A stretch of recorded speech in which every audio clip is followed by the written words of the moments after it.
What's going on, guys? PDot here, and in this video I'm gonna do an unboxing of the Roland DJ-505.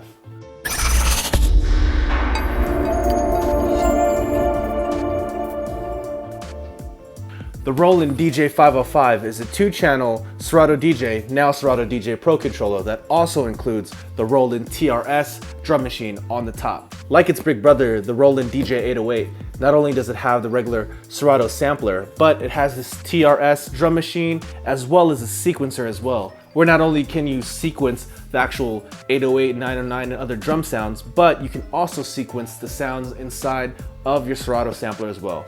But enough of those features. Now let's go ahead and get to the unboxing. Trusty scissors.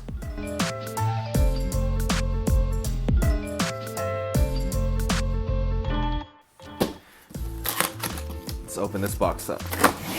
Oh, whoops. Let's try that again. So let's open this guy up. Turn this around. Here we have the unit itself. I'm going to take this out. Oh. Ugh. All right, so we have the unit wrapped up nicely. It's got some nice weight to it, not too heavy, but doesn't feel too light. So that's good. I don't like really light feeling controllers. Makes them feel a little cheap, less professional. But this has a nice feel to it so far. So let's unwrap this thing. Here we go. Woo! I like the size so far. Let's take a look. Bang.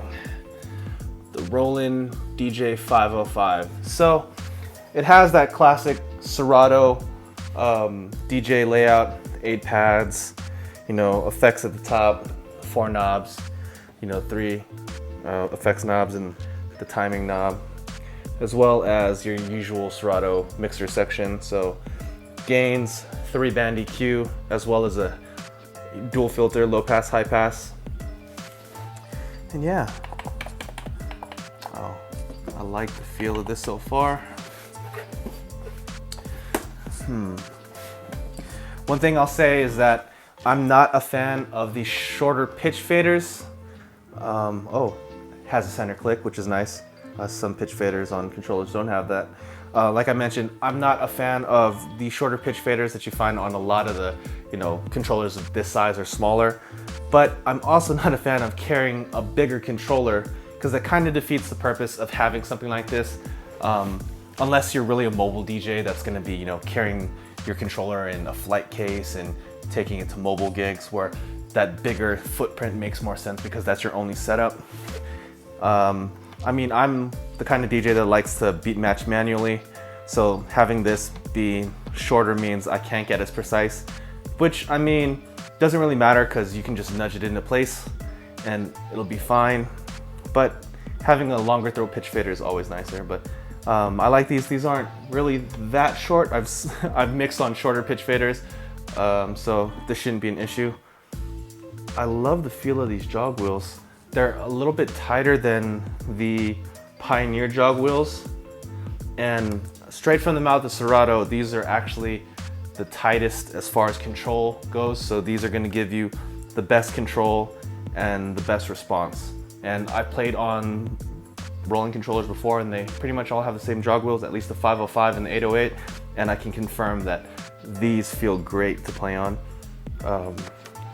Pitch faders, regular kind of stiff, up faders. Why I said pitch faders, my bad. Volume faders or up faders feel okay. Crossfader, it's a little loose. Feels okay. Probably cut on this a little later, test it out once it gets all plugged in, but let's see. I mean, the fader on this feels a little more substantial, but this feels loose. I have cut on these Roland controllers before and it feels pretty good.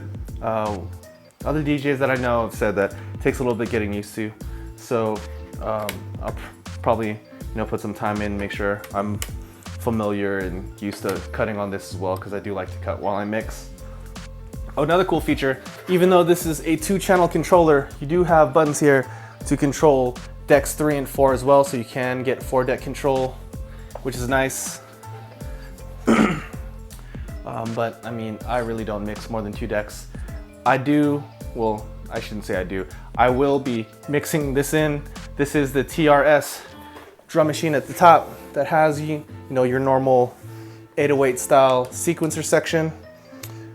What's cool about this too is that if you just want to play with a drum machine and just get some sequences on or just mess around with this, you don't need a computer plugged in, which is really nice. So I love that. I mean, I can just plug this in, mess around with the drum beat, whatever, if I'm bored or have an idea in my head, so that's awesome. And the pattern's saved to the actual unit as well, so that's cool. So if you have something like a 808 4 on the floor, you can just save that and just have it whenever you need something to back a track that you're playing, maybe an EDM track or something that needs a little more oomph, or the build-up's a little too long. So that's nice. Let's see, front controls, you have crossfader, curve adjustment, as well as reverse, which is awesome because I do scratch hamster. Let's see, channel 1 and 2 phono line switches, which is also another cool thing. If you do have the DVS for Serato DJ, like I do, you can actually plug turntables directly into this and use this as the mixer without having the need to have another audio interface, so that's awesome. Mic level, headphone jack, as well as headphone level. This does have 2 headphone jacks, which is really cool. I really like that. I know so many DJs that either DJ in duos, or you might want to go back to back on one computer or one setup, and 2 headphone jacks definitely make that easy. As far as inputs and outputs, you have those phono lines for channel 1 and 2, as well as a microphone. MIDI output for using the TR8 or TRS drum machine. You have your USB for your computer hookup, as well as XLR master outs and RCA master outs, as well as 1/4-inch booth outs, which is really nice. I like that you have all 3 of these different hookups, so no matter the situation, you can plug this thing in and you're good to go. As well as power switch and the DC in. And that's about it. That's the Roland DJ-808 Serato DJ Pro controller. I will be doing a more in-depth review of this thing once I give this thing a spin and do some gigs with it and test this out in the field, so I know the ins and outs of this thing and know how it works, and give you my full review once I put some time in with this. So that's my unboxing of the Roland DJ-505 Serato DJ Pro controller. So question of the day, do you use a controller to DJ with? And if so, which one? Go and leave that down in the comments below. I'd love to hear what you guys have to say. And as always, if you found this video useful, please go ahead and give it a thumbs up. And if you haven't already, go ahead and click right here to subscribe to this channel. Or if you'd like to watch more content, go ahead and click on that video right there. And thank you for watching PDot TV, where you'll find tips, tricks, and tutorials for DJs and music performers. See you next time.